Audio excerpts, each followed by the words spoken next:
When you start your Principle of Pattern worksheet, your first rectangle needs to be filled with various types of shapes. So we talked about before using a variety of shapes, and you will need a minimum of 2 to create your pattern, and you can choose how you wish to do that. If you're choosing to do anything with a circle, please get a device that will assist you in making a proper circle. And then please be sure that you are using as precise as you can, if you're freehanding, anything that's straight, from a square to a rectangle to a triangle. You really should be using a ruler for those things. Then you will fill up and repeat, because a pattern is done through repetition. So then you have to repeat your pattern as you go across your box, regardless of what it is you're using, whether it's lines, shapes, or color. And then once you complete that, you can move to the next row. You have 5 different types of lines. You can use anything that deals with a horizontal, you can use a vertical, you can use diagonal, you can use zigzags, and then of course you can use any kind of curves that you wish to use. They can go vertically up and down, and you can create a pattern where your lines are repeating in this manner, where you're doing 2.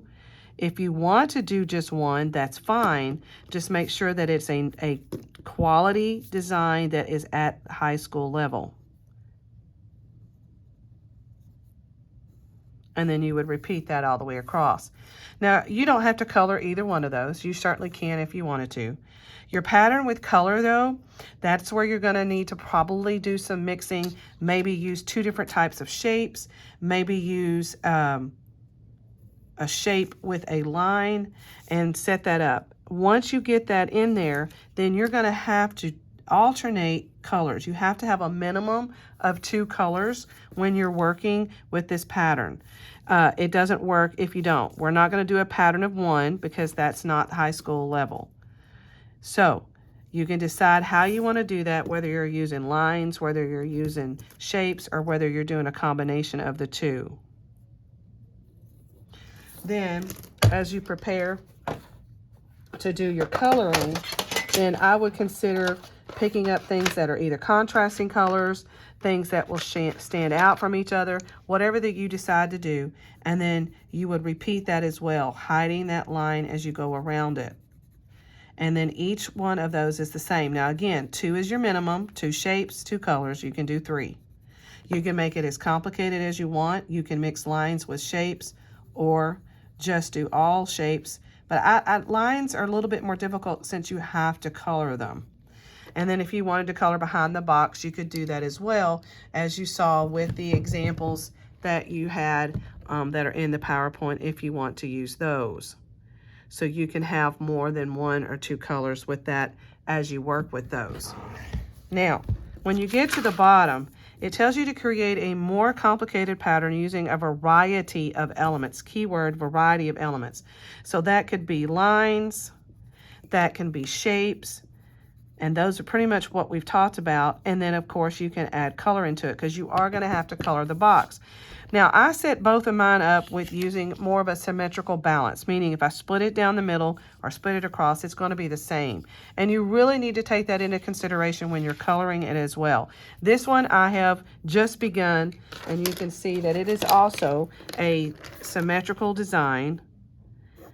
And I can come in and I can add other shapes. I can do big shapes. I can do little shapes, depending on what I want for my design to be, and set that up. Now, when you go to color, though, one of the things we haven't talked about yet is the right way to color. It should be smooth and it should be even. And you can use as many colors as you want. If you have something that's symmetrical, then it really needs to be the same on both sides. And you really need to get into the habit of outlining whatever it is you're working with and hiding your original pencil. Leaving all of that creates a poor quality work, and it's just not very pretty. It's not very neat, and you're going to start having points counted off for that. You can see that I did that incorrectly. That should be here and not at the top. So I really did not think that through. But I can do 2, I guess, and balance that back out. Remember, the whole thing needs to be colored on here. So again, I would do some kind of outline to hide your pencil, but then you don't want it to be a harsh line. You also need to remember that we're in high school and we need to color one direction when we're coloring. It needs to hide the white paper behind it. That's proper coloring.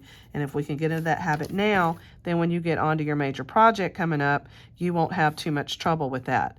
So hide your pencil, color in one direction. If you color up and down, color up and down.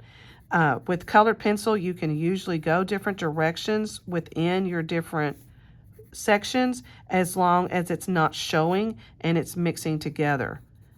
And then once you continue to do that, then when you get to other areas, you may need to change the direction that you're working from in order to make your pencil look good. You also have the option, I wouldn't color with marker. They're just too skinny and they don't look really nice. They leave streaks. So make sure that you are doing a smooth design as you work. And you can see this one, I'm going with the lines of the shape. So again, you are creating patterns. You must have a variety of things in each of your 4 boxes that are your assignment. So remember that word. We're still doing a variety where we have many different kinds. You need to probably have a minimum of 2 for each section and certainly a minimum for 2 of your color.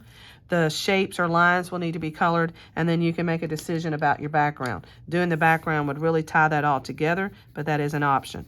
Then your box at the bottom, it has to be colored smoothly, evenly, and it has to be a strong design, not scribbles, balance out, whatever it is that you're choosing to do.